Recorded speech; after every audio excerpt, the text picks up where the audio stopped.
Breaking news చూస్తున్నాం. రాజస్థాన్ పర్యటనలో ఉన్న తెలంగాణ సీఎం రేవంత్ రెడ్డి కాసేపట్లో ఢిల్లీకి బయలుదేరి వెళ్లనున్నారు. ఉదయం 11 గంటలకు జైపూర్ ఎయిర్పోర్ట్ నుంచి ఆయన ఢిల్లీ చేరుకోనున్నారు. ఎయిర్పోర్ట్ నుంచి నేరుగా హస్తిన్లోని అధికారిక నివాసానికి రేవంత్ రెడ్డి చేరుకుంటారు. 2-3 రోజుల పాటు ఢిల్లీలోనే సీఎం మకాం వేయనున్నారు. హస్తం పార్టీ అధిష్టానం, ఏఐసీసీ నేతలు కలిసే అవకాశం ఉంది. రాష్ట్ర మంత్రివర్గ విస్తరణ, నామినేటెడ్ పదవులపై ఢిల్లీ పెద్దలతో రేవంత్ రెడ్డి చర్చించనున్నారు. రాష్ట్ర ప్రభుత్వం చేపట్టిన ప్రజాపాలన విజయోత్సవాలపై కూడా సీఎం చర్చిస్తారు.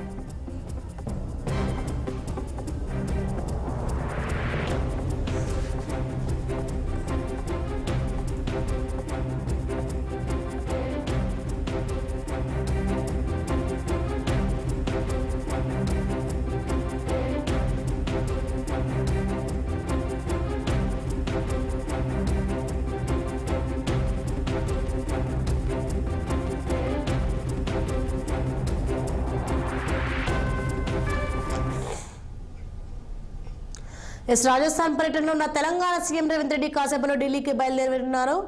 ఇక ఇదే అంశానికి సంబంధించి మరింత సమాచారం మా political bureau chief Ramulu phone line అందించే సిద్ధంగా ఉన్నారు.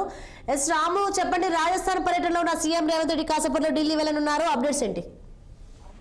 Good morning Sonia. ఏదైతే ఈ రోజు ముఖ్యమంత్రి రేవంత్ రెడ్డి నిన్న దగ్గరి బంధువుల పెళ్లి కోసం కుటుంబ సభ్యులతో కలిసి రాజస్థాన్ లోని జైపూర్ కు వెళ్ళడం జరిగింది. ఈ నేపథ్యంలో జైపూర్ పర్యటన, రాజస్థాన్ పర్యటన ముగించుకొని కొద్దిసేపటి క్రితం మరికాసేపట్లో రాజస్థాన్ లోని జైపూర్ ఎయిర్పోర్ట్ నుంచి ఢిల్లీకి ప్రత్యేక విమానంలో ఆయన బయలుదేరుతారు. ఢిల్లీకి 11 గంటలకు ఢిల్లీకి చేరుకుంటారు. అయితే ఇవాళ రేపు దాంతో పాటు ఎల్లుండి కూడా ఢిల్లీలోనే ఉంటారని చెప్పి సీఎంఓ కార్యాలయ వర్గాలు చెప్తా ఉన్నాయి. ముఖ్యంగా రాష్ట్రంలో జరుగుతున్న పరిణామాలు, అదేవిధంగా ఇప్పటికే మంత్రివర్గ విస్తరణతో పాటు నామినేటెడ్ పదవులు కానీ ఇవన్నీ కూడా అంశం చర్చించే అవకాశం ఉంది. దాంతో పాటు ఇటీవల తెలంగాణలో ఘనంగా ప్రజాపాలన విజయోత్సవాన్ని పెద్ద ప్రభుత్వం నిర్వహించింది ముఖ్యమంత్రి రేవంత్ రెడ్డి ఆధ్వర్యంలో. కాబట్టి ఆ ఉత్సవాలపై కూడా నివేదిక సమీక్ష వాళ్ళతో కలిసి చర్చించే అవకాశం ఉంది. ముఖ్యంగా దాంతో పాటు పలువురు కేంద్ర మంత్రుల్ని రాష్ట్రానికి రావాల్సిన నిధుల విషయంలో కానీ ఇతర అంశాల విషయంలో పలువురు కేంద్ర మంత్రులను అపాయింట్మెంట్ అడిగినట్టు తెలుస్తా ఉంది.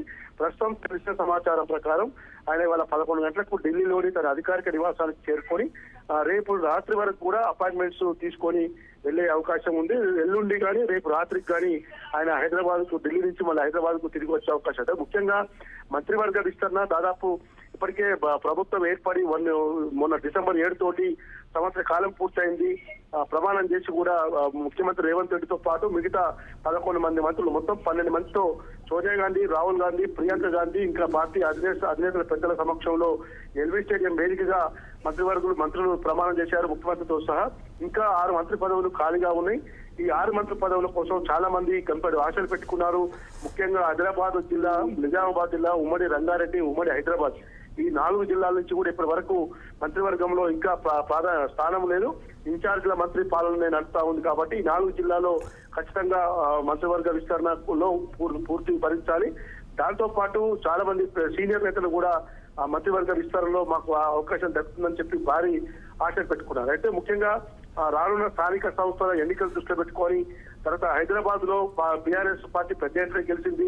ఇప్పటికే దానం నాగేందర్ ను కాంగ్రెస్ పార్టీ చేర్పించుకున్నారు. అతనికి మంత్రి పదవి వస్తుందని చెప్పి పెద్ద ఎత్తున ఆశ ఉంది. ముఖ్యంగా ఎస్టీ, లంబాడి, తర్వాత మైనార్టీ కోట ఇవన్నీ కూడా ఫుల్ఫిల్ చేయాల్సిన అవసరం ఉంది. సామాజిక సమీకరణలో భాగంగా ఇవన్నీ వర్గ అంశాలు కూడా చర్చించే అవకాశం ఉందని చెప్పి తెలుస్తా ఉంది. ఓవైపు స్థానిక సంస్థల ఎన్నికల తర్వాతే మంత్రివర్గ విస్తరణ ఉంటుందని చెప్పి మరోవైపు చర్చ నడుస్తా ఉంది. కేవలం ఇప్పుడు పార్టీ విషయాలతో పాటు రాష్ట్రానికి రావాల్సిన నిధుల, ఇతర అంశాల విషయంలో పలువురు కేంద్ర మంత్రులను కలుస్తానికి మాత్రమే వెళ్తున్నారని చెప్పి కూడా ప్రచారం జరుగుతుంది. సోనియా.